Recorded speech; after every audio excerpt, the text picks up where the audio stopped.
வணக்கம் நண்பர்களே. வெள்ளிக்கிழமை அன்னைக்கு மார்க்கெட் பார்த்தீங்கன்னா, நல்ல ஒரு பாசிட்டிவ் மொமெண்டம்ல க்ளோஸ் ஆயிருக்கு. கிட்டத்தட்ட பார்த்தீங்கன்னா, ஒரு 159 பாயிண்ட் பாசிட்டிவ்ல க்ளோஸ் ஆயிருக்கு. மோஸ்ட்லி பார்த்தீங்கன்னா, எல்லா இண்டிசஸுமே நல்ல ஒரு பாசிட்டிவ் மொமெண்டம்ல தான் க்ளோஸ் ஆயிருக்கு. எக்ஸெப்ட் மெட்டல் மட்டும் தான். அது மட்டும் தான் கொஞ்சம் நெகட்டிவ் சைடில் க்ளோஸ் ஆயிருக்கு. மற்றபடி பார்த்தீங்கன்னா, எல்லா இண்டிசஸுமே பாசிட்டிவ்ல க்ளோஸ் ஆயிருக்கு. அடுத்தது பார்த்தீங்கன்னா, மிட் கேப், ஸ்மால் கேப்லாம் பார்த்தீங்கன்னா, நல்ல ஒரு ரேலி கொடுத்துருக்கு. அதனால பார்த்தீங்கன்னா, உங்களோட போர்ட்ஃபோலியோ எல்லாமே பார்த்தீங்கன்னா, இப்போதைக்கு ஒரு பாசிட்டிவ் சைடில் தான் மோஸ்ட்லி இருக்கும். ஏன்னா பார்த்தீங்கன்னா, ஒரு லாஸ்ட்டு 5 டேஸாக பார்த்தீங்கன்னா, நல்ல ஒரு ட்ரெண்டு கிட்டத்தட்ட ஒரு பாசிட்டிவ் சைட்லேயே போயிட்டே இருக்குது. இதனால் பார்த்தீங்கன்னா, நம்மளோட போர்ட்ஃபோலியோ மோஸ்ட்லி பாசிட்டிவ் சைடு வரதுக்கு அதிக பாசிபிலிட்டிஸ் இருக்குது. இந்த கண்டினியூவேஷன் தொடருமான்னு பார்த்தா நிறையா சொல்ல முடியாது. ஏன்னா இப்போதைக்கு ஒரு நல்ல ரேலி கொடுத்துருக்காங்க. இது அப்படியே இருக்குங்கிறது நம்ம ஷூராக சொல்ல முடியாது. ஏன்னா அடுத்தது வந்து பார்த்தீங்கன்னா, Q4ஓட ரிசல்ட் எல்லாம் வேறு வரப்போகுது. 2வது ஆனுவல் ரிப்போர்ட்டும் வரப்போகுது. ஸோ அதனால் எப்படி வேணால் மாறலாம். நம்ம கிளியராக சொல்ல முடியாது. அடுத்தது வந்து பார்த்தீங்கன்னா, வெள்ளிக்கிழமை அன்னைக்கு எஃப்ஐ வந்து பார்த்தீங்கன்னா, நல்ல ஒரு பையிங் சைடு வந்திருக்காங்க. கிட்டத்தட்ட பார்த்தீங்கன்னா, 7470 கோடிக்கு பையிங் சைடு வந்திருக்காங்க. டிஏ பார்த்தீங்கன்னா, நல்ல ஒரு ப்ராஃபிட் புக்கிங் பண்ணிட்டாங்க. 3202 கோடி ப்ராஃபிட் புக்கிங் பண்ணிட்டாங்க இப்போது. இப்போ லாஸ்ட் 2 டேஸாக பார்த்தீங்கன்னா, டிஏ வந்து சேலிங் சைடில் தான் இருக்காங்க. கிட்டத்தட்ட 3000 கோடிக்கு சேல் பண்ணுறாங்க.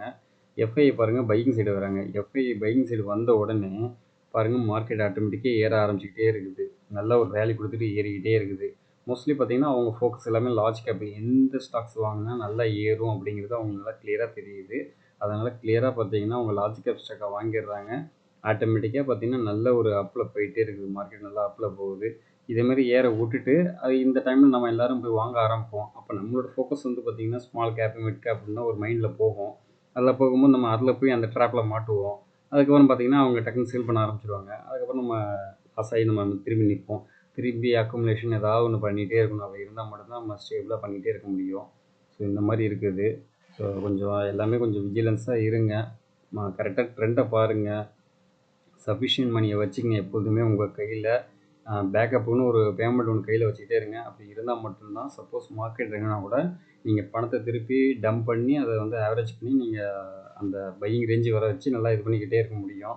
அடுத்தது நல்ல ஒரு ப்ரைஸ் வந்ததுக்கப்புறம் அதை சேல் பண்ணிட்டு நம்ம எக்ஸிட் ஆகி வெளில வந்துடலாம். ஃப்ரைடே அன்றைக்கி பார்த்தீங்கன்னா, யூஎஸ் மார்க்கெட்லாம் பார்த்தீங்கன்னா மார்னிங்கில் நல்ல ஒரு டவுன் சைடில் தான் இருந்துச்சு. அதுக்கப்புறம் பார்த்தீங்கன்னா, க்ளோசிங் டைமில் நல்ல ஒரு பாசிட்டிவ் மொமெண்டமில் க்ளோஸ் ஆகிருக்கு. பட் ஆனால் அந்த பெரிய அளவுக்குன்னு இல்லை. நாஸ்டாக் பார்த்தீங்கன்னா ஒரு 92 பாயிண்ட் பாசிட்டிவ்லையும், டவ் ஜோன்ஸு 32 பாயிண்ட்டு, S&P 500லாம் பார்த்தீங்கன்னா ஒரு 4 பாயிண்ட் பாசிட்டிவில் தான் இருந்தது. ஆக்சுவலாக பார்த்தீங்கன்னா கிட்டத்தட்ட ஒரு நியர்பை 1% வரைக்கும் நெகட்டிவ் சைடில் இருந்துச்சு. எல்லா இண்டிசஸுமே பார்த்தீங்கன்னா அதுக்கப்புறம் பார்த்தீங்கன்னா இப்போதைக்கு பாசிட்டிவில் சின்னதாக ஒரு இதில் க்ளோஸ் ஆகிருக்கு. யூரோப் மார்க்கெட் பார்த்தீங்கன்னா மோஸ்ட்லி நெகட்டிவ் சைடில் தான் இப்போ இருக்குது. டாக்ஸு, எஃப்டிஎஸ்சி, சிஎஸ்சி எல்லாம் பார்த்தீங்கன்னா நெகட்டிவ் சைடில் தான் க்ளோஸ் ஆகிருக்கு. அதேமாரி பார்த்தீங்கன்னா ஏஷியன் மார்க்கெட்டும் பாருங்கள் நெகட்டிவ் சைடில் தான் இருக்குது.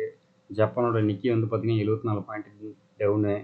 ஹேங்ஸங்கு 533 பாயிண்ட்ஸ் டவுனு. ஷாங்காய் எதுவும் டவுனில் தான் இருக்குது. மோஸ்ட்லி இதில் எல்லாமே டவுனில் இருக்குது. அது நம்ம இது மட்டும்தான் பாசிட்டிவில் போயிருக்கு. கிட்டத்தட்ட ஒரு 150 பாயிண்ட்டு 120 பாயிண்ட்னு சொல்லி பாசிட்டிவில் க்ளோஸ் ஆகிருக்கு. ஏஷியன் மார்க்கெட் எல்லாமே நெகட்டிவ் சைடில் தான் இருக்குது. நாஸ்டாக் பாருங்கள் கரெக்டாக இப்போதைக்கு பார்த்தீங்கன்னா ஒரு சைட்வேஸ் மாதிரி தான் போட்டுகிட்டே இருக்குது. ஒரு கிளியர் அப் ட்ரெண்டே வரவே இல்லை. ஒரு கன்சால்டேஷன் போயிட்டுருக்குது. நேற்று வெள்ளிக்கிழமை அன்றைக்கி பார்த்தீங்கன்னா கிட்டத்தட்ட ஒரு வேல்யூம் நல்லா இன்க்ரீஸ் ஆகிருக்கு யூஎஸ் மார்க்கெட்டில். ஸோ இது திங்கக்கிழமை எப்படி கொடுக்குங்கிறது கிளியராக சொல்ல முடியாது. மேபி பாசிட்டிவ் சைடு போகிறதுக்கும் சான்சஸ் இருக்குது, டவுன் சைடு போகிறதுக்கும் சான்சஸ் இருக்குது. கொஞ்சம் வெயிட் பண்ணி பார்ப்போம். அதுமாதிரி பார்த்திங்கன்னா நம்ம இது பார்த்திங்கன்னா கரெக்டாக இந்த ட்ரெண்டை பிரேக் அவுட் பண்ணி இப்போ நல்லா ஏறிடுச்சு. இது கிளியராக அப் ட்ரெண்ட் போகிறதுக்கு சான்சஸ் இருக்குது. என்ன தான் யூஎஸ் மார்க்கெட் இது பண்ணாலும் நம்ம சைடில் நல்லா பாசிட்டிவ் மூமெண்டம் போயிட்டு இருக்கிறதுனால ஃபர்தராக இது ஒரு 23,800 வரைக்கும் வரதுக்கு அதிக சான்சஸ் இருக்குது. ஸோ வெயிட் பண்ணி பார்ப்போம் எப்படி போகுதுங்கிறத. ஸ்டாக்ஸ்லாம் கொஞ்சம் ரெடி பண்ணி வச்சுக்கிங்க. லார்ஜ் கேப் ஸ்டாக்காக பார்த்து சூஸ் பண்ணி எல்லாமே ரெடி பண்ணி வச்சுக்கிங்க. ஃபர்தராக இறங்குறங்க அக்குமுலேஷன் போடுறதுக்கும் தயாராக இருந்துங்க. அடுத்தது மார்க்கெட் அப்டேட் பார்த்துடலாம். இந்தியன் பேங்க் வந்து பார்த்திங்கன்னா கிட்டத்தட்ட ஒரு 5000 கோடிக்கு பாண்டு இது மூலயமா பணம் திரட்ட போகிறாங்க. இதில் வந்து பார்த்திங்கன்னா இது வந்து இன்ஃப்ரா பாண்டாக லான்ச் பண்ணுறதுக்கு அவங்க பார்த்துட்ருக்காங்க. அவங்க போர்டும் பார்த்திங்கன்னா அப்ரூவலும் கொடுத்துட்டாங்க. அடுத்ததாக ரயில்டெலுக்கு பார்த்திங்கன்னா கிட்டத்தட்ட ஒரு 17 கோடிக்கு டிஃபென்ஸ் மினிஸ்ட்ரியிலேருந்து ஒரு ஆர்டர் ஒன்று கிடச்சிருக்கு. அதனால பார்த்தீங்கன்னா, கிட்டத்தட்ட அன்னைக்கு ஒரு 4% மேல நல்ல ஒரு பாசிட்டிவ் ட்ரெண்ட்ல போயிருக்கு. சாதாரண ஒரு 17 கோடி தான். இதுக்கு வந்து பார்த்தீங்கன்னா, ஓவர் வேல்யூட ஏத்திட்டே இருக்காங்க. ஸ்டில் வந்து பார்த்தீங்கன்னா, டிஃபென்ஸ் ஸ்டாக் எல்லாமே கொஞ்சம் ஹையர் வேல்யூல தான் இருக்குது. ஸோ இப்போதைக்கு அந்த இதில மாட்டிக்க வேணாம். பணம் இருக்குன்னா நீங்க கொஞ்சம் கொஞ்சமா அக்குமுலேட் பண்ணிட்டே இருங்க. கொஞ்சம் வெயிட் பண்ணுங்க. இன்னும் ஃபர்தர் இறங்குறதுக்கு சான்சஸ் இருக்குது. பாசிபிளும் இருக்குது. அடுத்து டாடா ஸ்டீல்லேருந்து ஒரு அப்டேட்டு. டாடா ஸ்டீல் பார்த்தீங்கன்னா, பிபிசிஎல்லோட Bharat petroleum corporation of limited அவங்களோட பார்த்தீங்கன்னா, ஒரு எம்ஓயு சைன் பண்ணியிருக்காங்க. எதுக்காக பார்த்தீங்கன்னா, பிஎன்ஜி வந்து சப்ளை பண்ண போறதா சொல்லியிருக்காங்க. அவங்க ஃபெரோஸ் அலாய் பிளான்ட்டுக்கு இவங்க வந்து பிஎன்ஜி வந்து சப்ளை பண்ணுறதுக்காக கொடுத்துருக்காங்க. லொக்கேஷன் பார்த்தீங்கன்னா, ஒடிசாவில் ஒரு பிளான்ட் இருக்குது டாடா ஸ்டீல்கிட்ட. அந்த இதுக்காக அவங்க இது பண்ணியிருக்காங்க. அடுத்து வந்து பார்த்தீங்கன்னா, இந்துஸ்தான் பேங்க்கில் வந்து பார்த்தீங்கன்னா, இப்போ வந்து டிஸ்கிரிப்ஷன் சொல்லி அந்த இதை வந்து இன்வெஸ்டிகேஷன் பண்ணுறதுக்கு வெளியிலேருந்து ஆளை வச்சு கொண்டு வந்து பண்ண போகிறாங்க. இது எதுக்காக பண்ணுறாங்கன்னா, இன்டர்னல் உள்ள ஆளுங்களே எதாக இருந்ததுன்னா இதாகுங்கிறதுனால வெளியிலேருந்து ஆளை வர வச்சு இவங்களோட போர்ட்ஃபோலியோ எல்லாமே கரெக்டாக இருக்கா இல்லையா, ஃபண்டெல்லாம் கரெக்டாக ப்ராப்பராக மேனேஜ்மெண்ட் பண்ணுறாங்களா, அக்கௌண்ட்ஸ் மெயின்டெனன்ஸ்லாம் எப்படி இருக்குது அப்படிங்கிறத செக் பண்ண போகிறாங்க.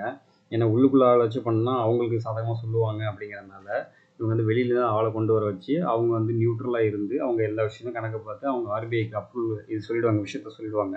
அதுக்கப்புறமா என்னென்னு ஃபர்தர் டிசிஷன் அவங்க எடுத்துப்பாங்க. ஸோ அந்த இதுக்காக இந்த ஒரு இது இப்போ போக ஆரம்பிச்சிருக்கு இந்துஸ்தான் பேங்கில். ரெண்டாவது ஆர்பிஐ வந்து அப்ரூவல் கொடுத்துச்சு. அவங்க ப்ரொமோட்டர் வந்து அவங்களோட ஸ்டாக்கை வந்து இன்க்ரீஸ் பண்ணிக்கலாம் அப்படிங்கிற மாதிரியும் ஒரு ஸ்டேட்மெண்ட் ஒன்று கொடுத்துருக்காங்க. ஸோ எப்படி போகுதுன்னு பார்ப்போம். இப்போது இந்துஸ்தான் பேங்க் வந்து பார்த்திங்கன்னா இன்னும் ஒரு கரெக்ஷன் ஃபேஸில் தான் இருக்குது.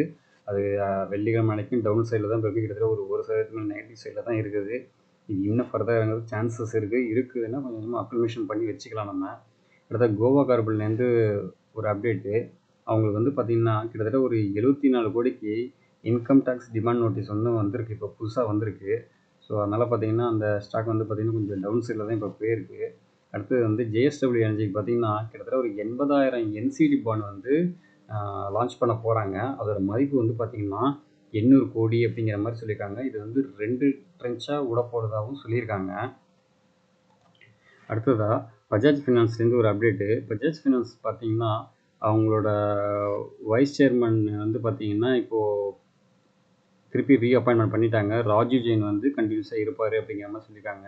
அது வந்து எக்ஸிக்யூட்டிவ் டைரக்டராக இன்னும் அடுத்த ஒரு 3 இயர்ஸ்க்கு இருப்பார் அப்படிங்கிற மாதிரி அந்த இது நியூஸ் வந்திருக்கு. ஸோ அந்த இதனால் பார்த்திங்கன்னா அன்றைக்கி மார்க்கெட்டில் நல்ல ஒரு அப் ட்ரெண்ட் போயிருக்கு. இப்போதைக்கு பார்த்திங்கன்னா நிஃப்டி 50 டாப் கெய்னராக பஜாஜ் ஃபினான்ஸ் தான் அன்றைக்கி இருந்தது. அடுத்து டிவிஎஸ் மோட்டார்லேருந்து ஒரு அப்டேட்டு. டிவிஎஸ் வந்து இன்ட்ரீம் டிவிடெண்ட்டாக ஒரு 10 ரூபா கொடுக்க போகிறாங்க. இந்த ஃபினான்ஷியல் இயர் 2025க்கு கொடுக்க போகிறதா சொல்லியிருக்காங்க. அடுத்தது வந்து பார்த்திங்கன்னா அவங்களோட இன்டர்நேஷ்னல் பிஸ்னஸுக்கு ஹெட்டு வந்து பேயங் கார்கர் அப்படிங்கிறத நியமிச்சதற்காகவும் சொல்லியிருக்காங்க. இது வந்து பார்த்திங்கன்னா டிவிஎஸ் மோட்டாருக்கு ஒரு பாசிட்டிவ் நியூஸாக வந்திருக்கு. அடுத்தது வந்து பார்த்திங்கன்னா ஜொமோட்டோவுக்கு வந்து பார்த்திங்கன்னா நேம் வந்து சேஞ்சஸ் பண்ண போகிறதா ஒரு அஃபிஷியலாக ஒரு சொல்லியிருக்காங்க. இது வந்து எஃபெக்டிவ் வந்து பார்த்திங்கன்னா March 20ன்னு சொல்லியிருக்காங்க. அதாவது ஷேர் மார்க்கெட்டில் பார்த்திங்கன்னா உங்களுக்கு ஜொமோட்டோ தான் இருக்கும். பட் ரியாலிட்டிக்கலாக பார்க்கும்போது இப்போ என்னென்னா அதோட கம்பெனி பேர் வந்து ஏர்டெல் லிமிடெட் அப்படிங்கிற மாதிரி சொல்லியிருக்காங்க. இது வந்து புது நேம் அப்படிங்கிற மாதிரி சொல்லியிருக்காங்க. ஸோ இதான் இன்னைக்கு மார்க்கெட் அப்டேட்டு. இன்னைக்கு கொடுத்த இன்ஃபர்மேஷன் எல்லாமே யூஸ்ஃபுல்லாக இருக்கும்னு நினைக்கிறேன். அடுத்த இன்ஃபர்மேஷனோட அடுத்த வீடியோ சந்திப்போம். நன்றி நண்பர்களே.